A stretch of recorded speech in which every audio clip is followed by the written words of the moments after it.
I think this is an interesting place to position California in the program because we're in between Oregon and Maryland, two states that have been well known in the United States for their serious statewide efforts at land use planning, whereas in California, what I can tell you is we have a lot of planning. We have a lot of planners. 20% of the practicing planners in the United States practice in California. I'm not sure what it all adds up to. It doesn't add up to anything quite as neat and comprehensive. I also want to thank Ethan for giving a primer on geography and climate in the American West. I don't have to do that.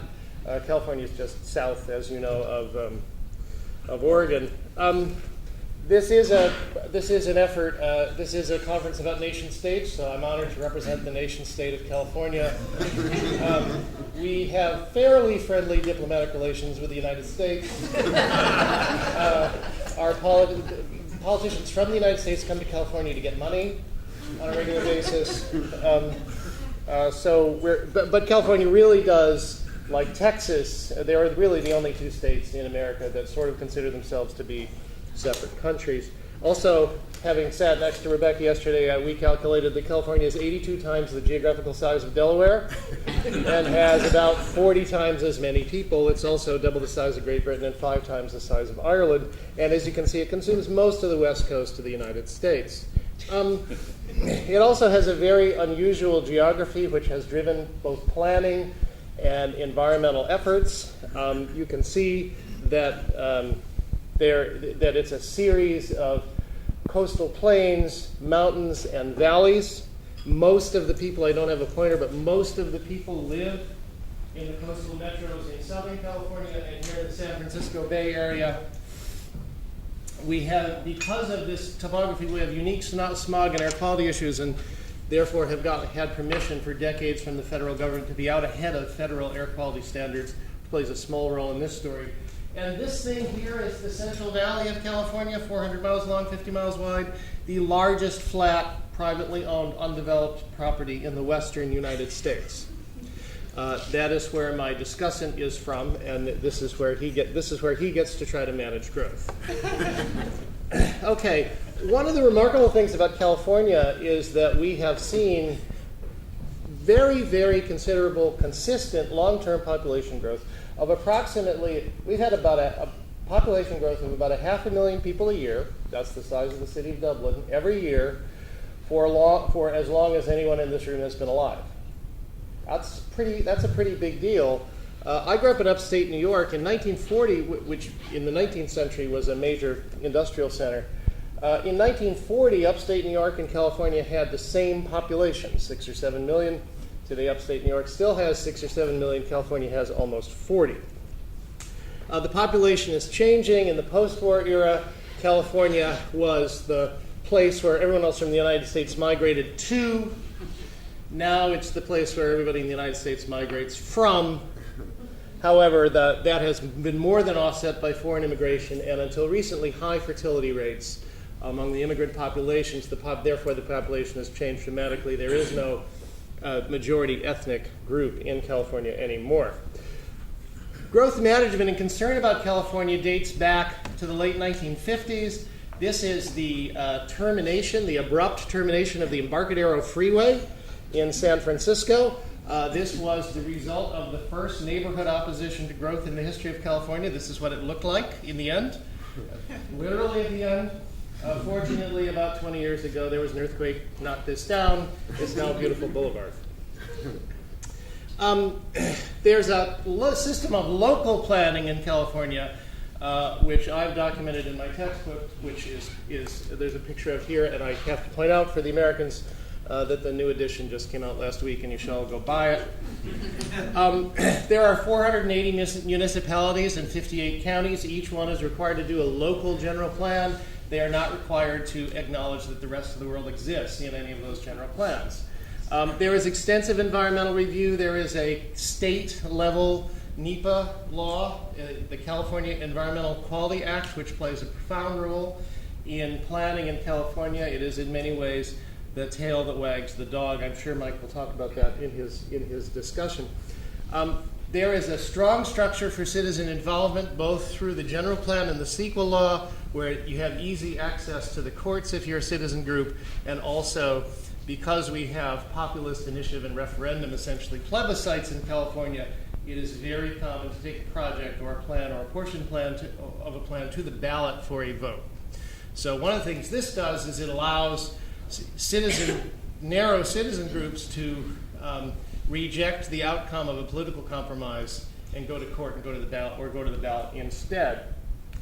As was said, there is some legacy of the Quiet Revolution in California, particularly for Lake Tahoe, as Patty mentioned yesterday, the San Francisco Bay Area, and the California coast.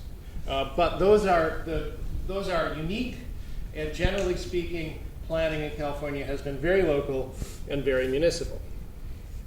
So what land use pattern resulted from all this planning, and then why are we trying to deal with this through climate change? Well, here's the way I sometimes explain it when I go to the East Coast to try to explain California. This is what East Coast sprawl.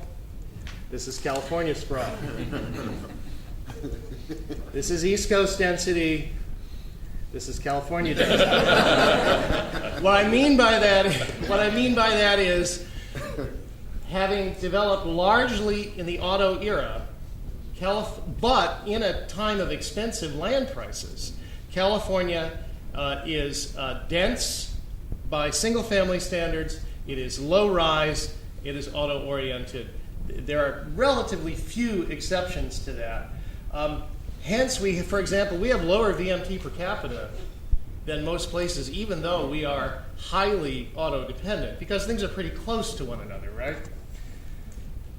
So, after 50 years of this planning, this local planning, this auto-oriented planning, kind of presuming that life revolved around suburban communities that were being planned through these general plans, we had come up with, we had a 40 million person state that was built on a suburban model. Actually, one of the things we often say in California is it's a lot like Italy. It's about the same population, about the same geographical size, kind of the same shape without the boot, right? We tend to have celebrity governors who have sex scandals, and we're perpetually bankrupt and no one really cares. And we have a Mediterranean climate, right? So it's really just like Italy. But the time had come when California had become more urban, and the interesting point is, because of this development pattern, or more accurately, this development pattern, most people in California live in big metro areas. It's an intensely urban state, but it's mostly a suburban urban state, if that makes sense. There's very few people living in the rural areas.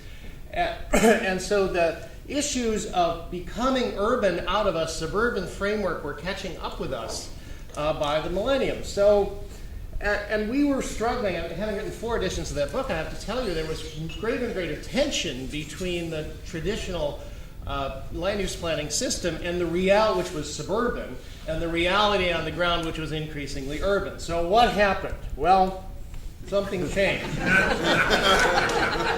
We elected, through a very unusual circumstance, a European governor. Okay, you could tell he's European by the way he pronounced the word California.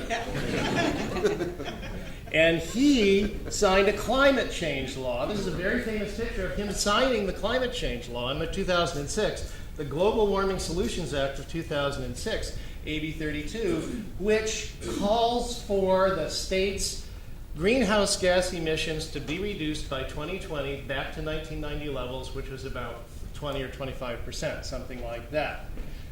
That required, subsequently, the legislature to pass, and Governor Schwarzenegger, who's now out of office, to sign a regional transportation and land use planning law, SB 375, to be implemented as part of the climate change solution called for in the other law. Now, why in order to, as the folks from France said, sustainability is not always the same thing as land use, right? So why did there have to be this regional land use transportation planning law in order to implement the climate change law? Well, the answer is pretty simple. As I said, AB 32 sets a target, 20% or so of greenhouse reduction in greenhouse gas emissions by 2020. Approximately a third or 40% of those emissions come from the burning of transportation fuels. And if you talk to people in this arena, they'll talk to you, I'm sorry for the crude graphic, they'll tell you that there are three legs to the stool of reducing emissions from the burning of transportation fuels. First, you put less carbon in the fuel in the first place, right? California did that with the low carbon fuel standards. Well, then the second thing you do is you increase the mileage so that it doesn't take as much fuel to drive the same distance. California did that with the state law, which caused conflict between the Schwarzenegger administration and the Bush administration, which magically went away on January 20th, 2009. That's still not enough. The other thing you have to do is drive less. That's what SB 375 attacks. It's cast in terms of lowering greenhouse gas emissions, but what it really does is it is a law to try to set up a structure by which there will be a planning process through which, in the end, Californians will drive less. Remember, they already have fairly low per capita VMT, although there's 40 million of them, right? This is my description of how the law works. I'd be happy to talk to you about this in great detail over several beers. But what it boils down to is less driving. Each MetCom planning organization, which is the regional planning agency, and Mike McKeever, the discussant, is the executive director of the one in Sacramento, must create a plan to reduce per capita driving somewhere between 1% and 16%, depending on the region that they're in. What this really looks like is to get down to about 14,000 VMT per household from wherever they are. These are various measures of VMT in the Bay Area. These are the extreme suburbs, about 30,000 miles a year people drive. When I go to this place and tell them Rockridge is next to Berkeley, what I tell them is, what you have to do is live as if you live in Berkeley. They're not very happy about that. Then I explain, no, they don't have to be communists, they just have to drive less. So how are the SCS plans devised? Well, the MPO is built on existing regional blueprint scenario planning exercises. Here's the one from Sacramento. This was actually adopted in 2004, prior to the passage of the law, but it was a scenario planning exercise, and you can see that this is the base case. This is the preferred scenario that was adopted. Much less VMT, much less urbanization of land. And my joke about Mike, I tell this joke all over the country, is Mike has a slideshow that consists of 2 slides, and he just does this. To illustrate what we're trying to accomplish here. Why unnecessarily urbanize 350 square miles of the most fertile farmland in the world? So how do you actually implement this stuff in the context of a very strong local planning system and very strong 480 municipalities? The law doesn't say anything about that. The law simply says the transportation investments have to line up, and then there is a very specific, difficult, and I think probably never to be applied environmental review exemption. But the big thing is this. There is no direct link to actual local land use planning because of the attitude in California and elsewhere in the United States about certain implementation tools. So it's not possible, politically possible, at least I don't think so, we can have this discussion about California and about Maryland, for the state to force the locals to engage in a particular kind of land use planning. The League of California Cities specifically got a clause in SB 375 that said, the SB 375 plans, oh, by the way, don't have anything to do with our local general plans, and we don't have to follow them. Okay? So that's out as an option. During the beginning of the implementation process, the head of the governor's Office of Planning and Research used to say, can we come up with a carrot that's big enough, so big it's a carrot stick? Right, so this is what a carrot stick looks like.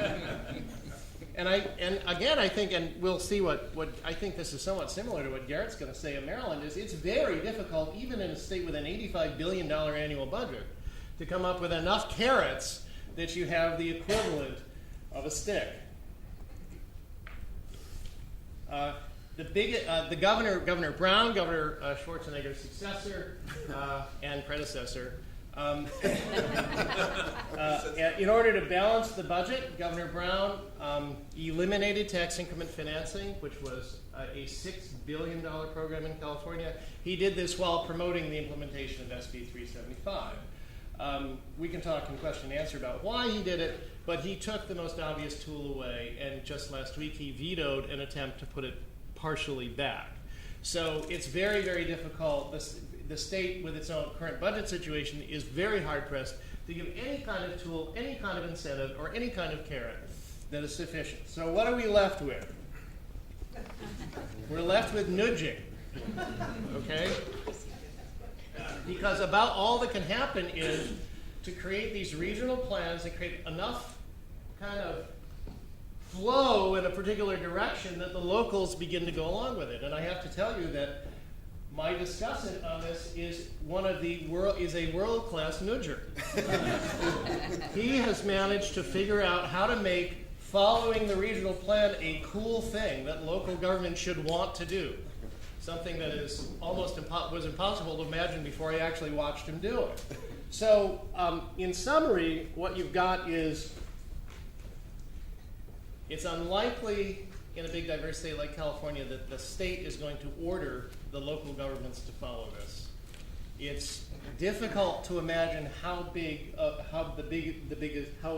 come up with a big enough carrot, and so somehow or other, with the sticks the state does have, which I haven't described in detail, with the carrots the state does have that I haven't described in detail, and with the regional leadership, somehow or other, we have to hope that there's enough good nudgers out there to actually begin to make a difference. It's not as dire as I'm suggesting, because in the big metros, most cities, most municipalities are landlocked, and so they're highly motivated to move in this direction anyway. But on a regional basis, particularly in the Central Valley where Mike operates, it's a very, very difficult task. So thank you very much.